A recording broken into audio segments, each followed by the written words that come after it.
ഈ പ്രായത്തിൽ ഇനി കല്യാണം? അതിന് ഗൗരിക്ക് അത്ര പ്രായമായിട്ടില്ല. ഞാൻ എന്റെ കാര്യമാണ് പറഞ്ഞത്. ഈമന്റെ കാര്യം നടക്കട്ടെ. എനിക്കിനി അങ്ങനെയുള്ള ആശകൾ ഏനും ഇല്ല. ചുമ്മാ ചാടാണിക്കല്ലേ, ഇപ്പൊ തന്നെ ലേറ്റാ. വേണമെങ്കിൽ ഇപ്പൊ പറയണം. അതെല്ലാം ശരിയാകുന്നില്ല. ഓ അത് ശരി. അപ്പോ വിവാഹം കഴിക്കാൻ പറ്റാത്ത രീതി ശാരീരികമായ എന്തെങ്കിലും കുഴപ്പമുണ്ടോ? വേണ്ടാത്തത് പറഞ്ഞാലുണ്ടല്ലോ ഓടിത്തിനോട് കാത്തെ. പിന്നെന്താ സമ്മതിച്ചാല്? ഞാനത് പറയണോ? ഞാനത് തന്നെ ഹേളുവെക്ക. മുരുക വേണ്ട. മക്കള് നന്നായി കാണണമെന്നുള്ള ഒരു അച്ഛന്റെ ദുരാഗ്രഹം കൊണ്ട് ആലോചിച്ചതാ. അതുകൊണ്ട് അർഹതയില്ലാത്ത ഒരു ബന്ധമാണെന്ന് അറിഞ്ഞിട്ട് പോലും. അർഹതയില്ലാത്ത എനിക്കാണ് ആസാനെ. ഞാൻ ആരാണെന്ന് അറിഞ്ഞാൽ എല്ലാരും എന്നെ വെറുക്കും. ആസാനും ഗൗരിയും എല്ലാരും. അതുകൊണ്ട് മല്ലയെ കുറിച്ച് ഇനി എന്തറിയാനാ? എടാ, നീ അറിയാത്ത ഒരാൾ എന്റെ ഉള്ളിലുണ്ട്. അത് ഈ നാട്ടുകാർക്ക് അറിയാം, ഈ ആസാൻ അറിയാം. അതാരാണെന്ന് അറിഞ്ഞിട്ട് ആസാൻ തന്നെ തീരുമാനിക്കും. ആസാന്റെ മകൾക്ക് പറ്റിയ ആളാണോ ഞാനെന്ന്. മല്ലയ്യ പറയുന്നതൊന്നും എന്നാ ശരിക്ക് പറഞ്ഞു തരാം. പണ്ട് കുറെ കാലം മുമ്പ് നാട്ടുകാരുടെ പണവും കത്കൊണ്ടുപോയ ആസാനെ ഈ ഗതിയിലാക്കിയ ഒരു കള്ള ഹുടുകനെ ആസാൻ ഓർമ്മയുണ്ടോ? ആ ഹുടുക ആനാ.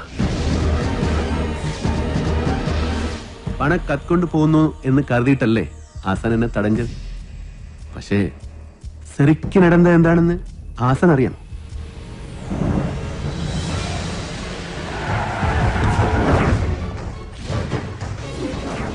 അപ്പൊ മലയാളം അറിഞ്ഞുകൂടാത്ത എനിക്ക് അവർ പറഞ്ഞതൊന്നും മനസ്സിലായില്ല.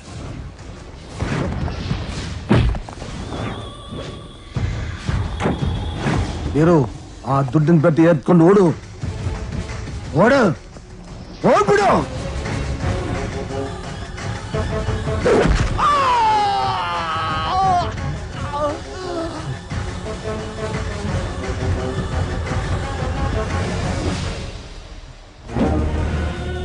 ಅಣ್ಣವರೇ, ಅಣ್ಣವರೇ, ಅಣ್ಣವರೇ, ಏನಾಯ್ತು ಅಣ್ಣವರೇ? ಮಾತಾಡಿ ಅಣ್ಣವರೇ, ಏನಾಯ್ತು ಅಣ್ಣವರೇ?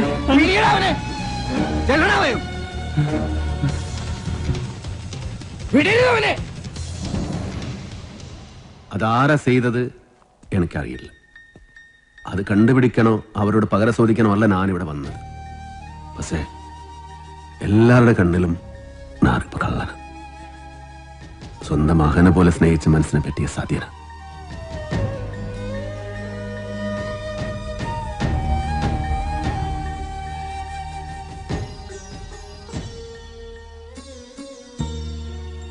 മറ്റാരെയോ രക്ഷിക്കാൻ അന്ന് കുറ്റം വീരുവിന്റെ തലയിൽ കെട്ടിവെച്ചതാണെന്ന് എനിക്ക് സംശയമുണ്ടായിരുന്നു. പക്ഷേ കുറുപ്പച്ചനോട് ഞാൻ പലയാവർത്തി ചോദിച്ചിട്ടും വീരുവിന്റെ പേര് തന്നെയാണ് അയാൾ പറഞ്ഞത്. പിന്നെ ആ സത്യം അറിയാവുന്നത് മിണ്ടാമയ്യാതെ കിടക്കുന്ന ഉണ്ണിത്താനാണ്. ഇനി ആ സത്യം അറിയണമെങ്കിൽ ഉണ്ണിത്താൻ സംസാരിക്കണം. എങ്കിലേ പഴയ വീരു തെറ്റുകാരനല്ലെന്ന് ഈ നാട്ടുകാർ വിശ്വസിക്കൂ.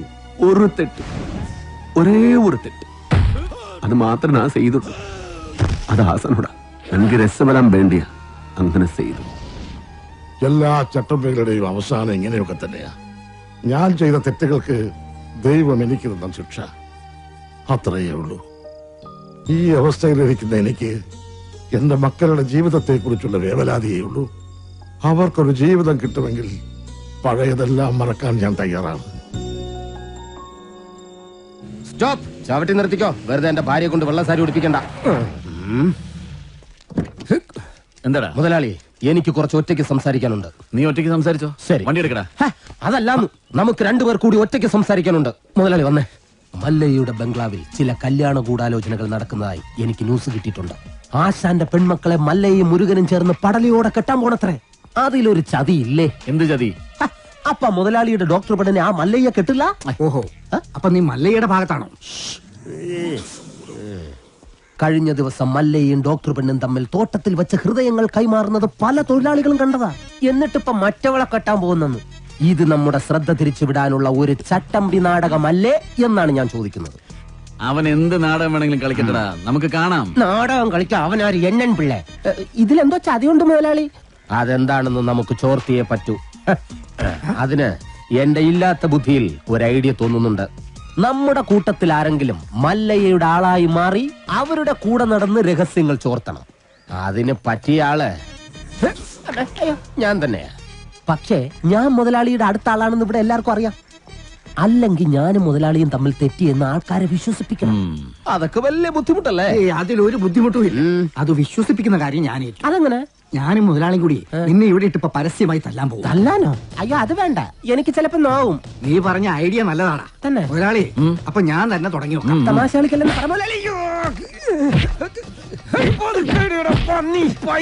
ഒറിജിനാലിറ്റി ഇല്ലെങ്കിൽ വിശ്വസിക്കില്ല.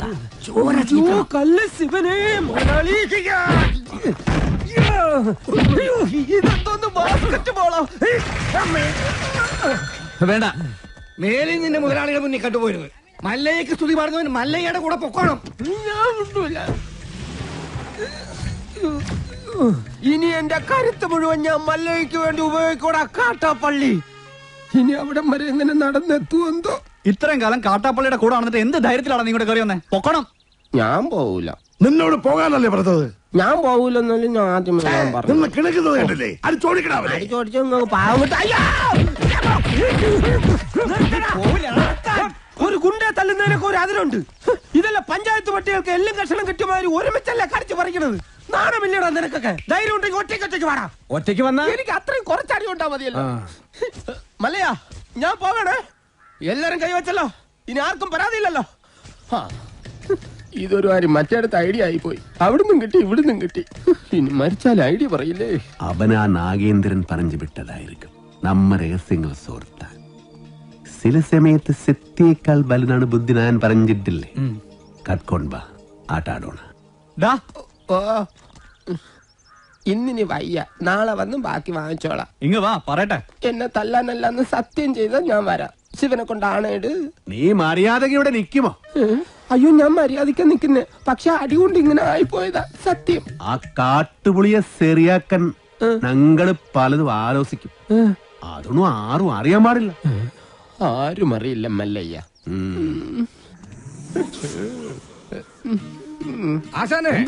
കണിയാന്റെ അടുത്ത് മുഹൂർത്തം നോക്കാൻ ചെന്നപ്പോ അയാള് പറയുന്നു ഉടനെ എങ്ങും പറ്റിയ മുഹൂർത്തമില്ലെന്ന്.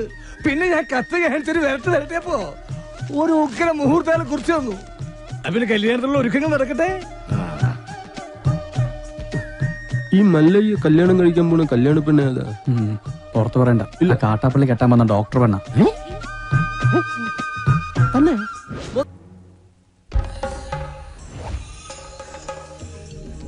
ഏടാ ദശമുല കണ്ടു കാണുമെന്തോ ശിവനെ. എന്താ ഇവിടെ ബട വന്നു? നീ അറിഞ്ചോ? ഇല്ല. ഇന്ന് 11 മണിക്ക് നാഗേന്ദ്രൻ ആ ഡാക്ടർ പെണ്ണിനെ കല്യാണം കെട്ടാൻ പോണു. ഇനി നമ്മൾ എന്ത് ചെയ്യുമല്ലയ്യ? നീ ഒന്നും ചെയ്യണ്ട, നാ ചെയ്തു.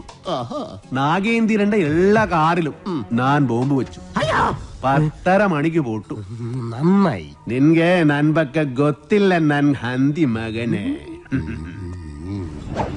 ബോംബ് വച്ചത് മാത്രമല്ല, കണ്ണടയിൽ എന്തോ ഗൊത്താരാണ് പ്ലാൻ.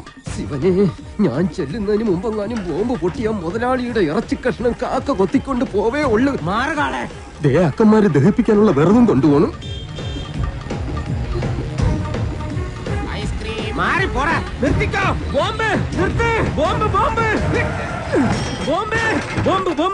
മുതലാളി ഇറങ്ങി വന്നേ. എല്ലാ കാറിലും മല്ലയ്യ ബോംബ് വെച്ചേക്കാ. അതേന്ന് കൃത്യം 10:30 തന്നെ ബോംബ് പൊട്ടും. ജീവൻ വേണമെങ്കിൽ എല്ലാരും ചാടിക്കോ. നോക്കി നിൽക്കാതെ മുതലാളി ഇങ്ങോട്ട് വന്നേ. ഞാനല്ലേ പറയുന്നത്, ചാടിക്കോ.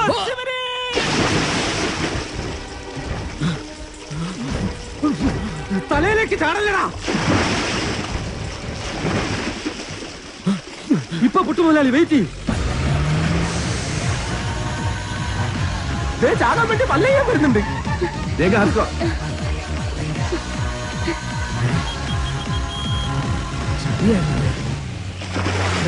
പത്ര കഴിഞ്ഞ് ഇനി നമുക്ക് വെള്ളത്തിൽ നിന്ന് കയറാം. കൊല്ലൂടാ നിന്നെ ഞാൻ. കൊല്ലാൻ വരുന്ന ധൈര്യം ഉണ്ടെങ്കിൽ പിടി. ഇനി എന്റെ മക്കൾ ചെയ്യേണ്ടത് എന്താണെന്ന് അറിയാമോ? നിങ്ങള് അയാളടുത്തേക്ക് പോണം. എന്നിട്ട് ഈ കല്യാണം നടത്താൻ അയാളോട് തന്നെ സഹായം ചോദിക്കണം. അന്ന് നമ്മുടെ കുട്ടിയുടെ കല്യാണം നടക്കാണ്ടാക്കിയത് അയാളല്ലേ? ഇന്ന് അവളുടെ കല്യാണം നടക്കുമ്പോ അയാൾ വരണം. പട്ടിയെ പോലെ വന്ന് കാവല് നിൽക്കണം. അയാള് വലിയ അഞ്ഞൂറാനല്ലേ? മിക്കത്ത് എന്ന് കൈനീട്ടിയാൽ ചങ്കും പറിച്ചു കൊടുക്കുന്ന അഞ്ഞൂറാൻ. ചെന്ന് ചോദിക്ക്. ഇപ്പൊ ചോദിച്ച് അവന്റെ ചങ്ക് പറിച്ചു തരാൻ അയാൾ തയ്യാറാവും.